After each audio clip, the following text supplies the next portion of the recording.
What's going on, guys? I want to talk about Dana White and this sphere card, the dreaded sphere card that everyone seems to be hating on. I tend to think that it's not as insidious as everyone thinks it is, right? Maybe just kind of more Dana's ego, as we've seen with these past couple of, I guess, controversies is the best way that you could say it. Dana has been a guy historically to let his pride, his ego get the best of him. I think you have to have an ego and a lot of pride to get to the point where he's at, but we're seeing it now.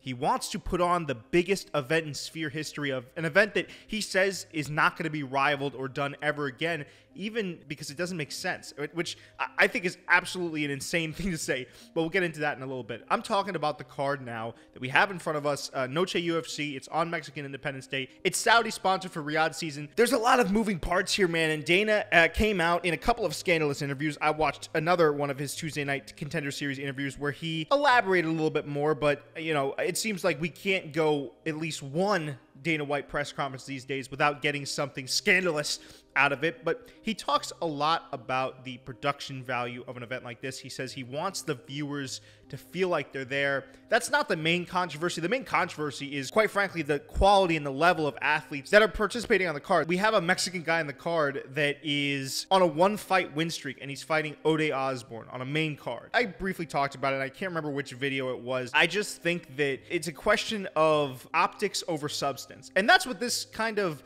event screams to me, right? When I hear Dana talk about, you know, the Oscar and the Emmy nominated production team that they have behind this, and the rap sheet of the guys we have working on this, the equipment that we're using that's going to bleed into future events, it's going to be, I'm sinking in $16 million.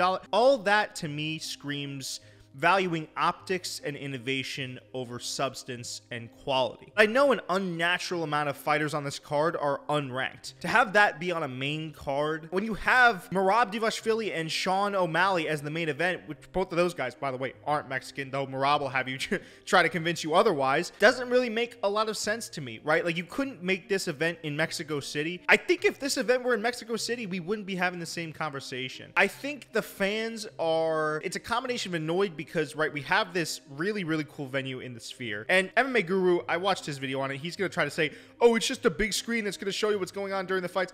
That's not what it's going to be.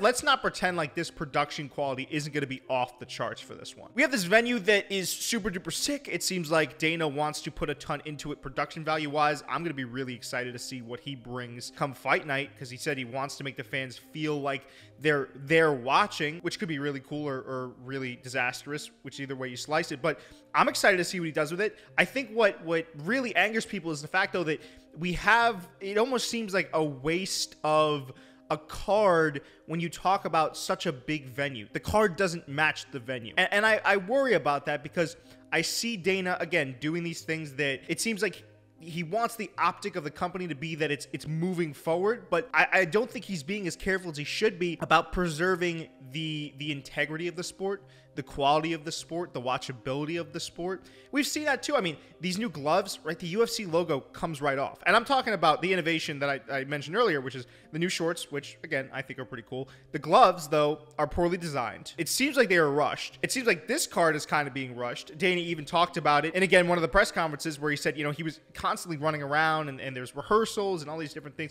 It seems like a lot of what the company is doing right now, and we'll zero in on the Noche UFC card in a second here, but it seems like a lot of what the company is doing now is, again, valuing the optic that they are atop the mountain and that they are the most innovative company in MMA, which is probably the case. You know, you don't really, if you're the UFC, why are you trying to make this case? Like, that's, I don't get that personally.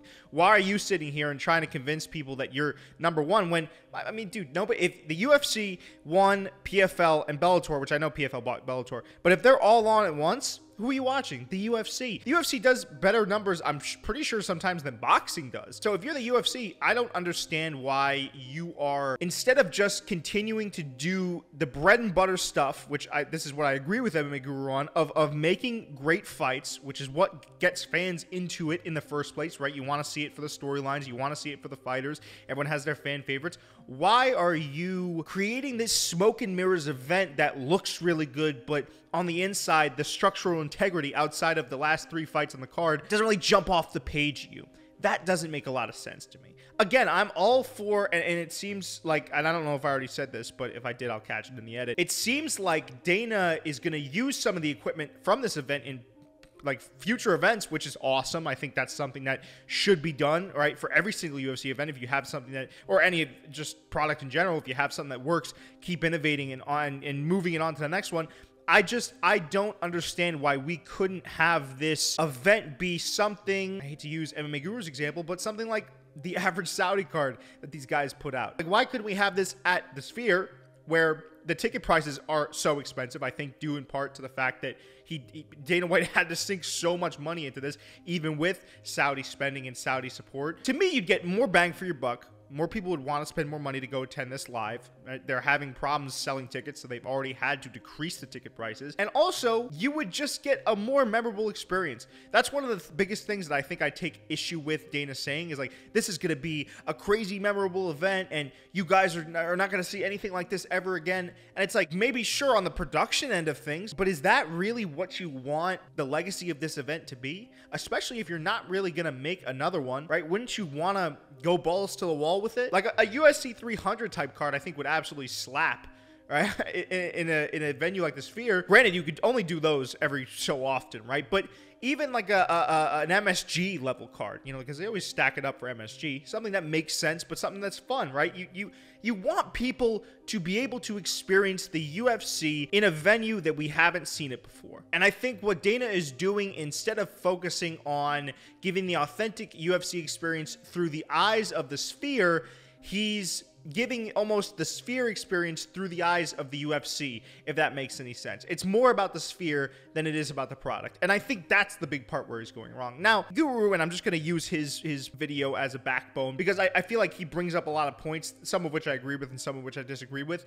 I don't agree with the assertion he gave that, you know, the UFC is becoming a rich man club. Tickets have always been, at least where I'm from, which is New York, and then, you know, in surrounding areas, have been really expensive historically, like $200, $300 to sit up in the nosebleeds. This event is absolutely ridiculous, don't get me wrong, but I think it's just the fact that for this specific event, they have to cover the costs that Dana White put in, which was $16 million up front, and however much the Saudis covered or added in, they have to be able to recoup those losses, and that's pretty much impossible. That's where the impetus of Dana White comes in. I don't think it's that he is trying to phase casual fans out of the sport and make it a billionaire boys club. I think it's just bad business by Dana. If he had made tickets regular price, and if he had put up a little bit more money up front, Lord knows he has a ton of money coming in, he would be able, I bet, to break a profit for sure, right? Like, and you could even do something if you're, you know, Dana, and you're so like,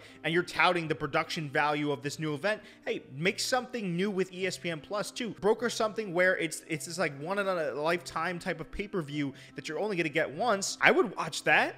I might buy that pay-per-view. Now, granted, if the fights in the card were better, of course, but there are better ways, I think, if you're Dana, to tackle this that I just don't think he really thought of. I think his eyes got too big for his stomach. It is a little bit more of a resume patter for Dana, like where he could say that he worked with this insane lineup of production people behind the camera to make a cinematic almost experience of the UFC. I don't see the meat and potatoes. All I see is the bread.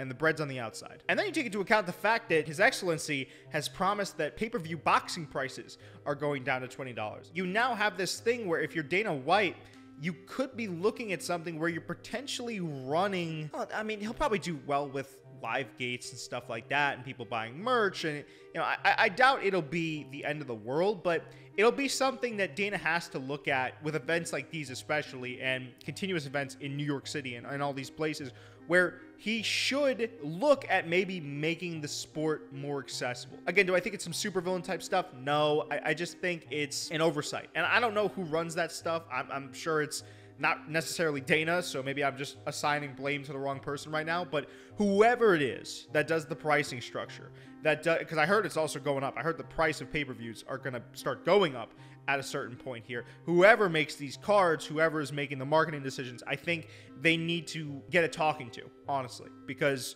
this is getting ridiculous. Boxing's coming up big. Hopefully that spurs some more competitiveness with the UFC. Maybe it makes Dana and the suits over there at the UFC reconsider their pricing model for pay-per-views, because I can't remember the last time I bought a pay-per-view. I stream it totally legally, of course. I ordered a pay-per-view for boxing in the last year. Haven't done that for UFC. So a lot of the pricing today with the UFC really doesn't take into account the economy, how much people are making, right? The casual fan, it is becoming much harder to be an accessible type of sport for the fans that work a 9-to-5, that don't necessarily have the time or the money or the resources to allocate towards watching the sport. I think they're slowly getting pushed out, and while it's not a malicious thing by Dana, I think it's something that if he doesn't take a look at it, he's going to have more events like here at the Sphere where it's quite frankly bad matchmaking. It's bad pricing structuring to have the most cheap tickets be $2,000. You're not going to get anywhere doing that. So I think it's a massive oversight, but please do let me know what you think down in the comment section below. It has been your boy, the combat consultant, the soundboard god, Jacob Cooperman. I'll see you in the next one. Deuces.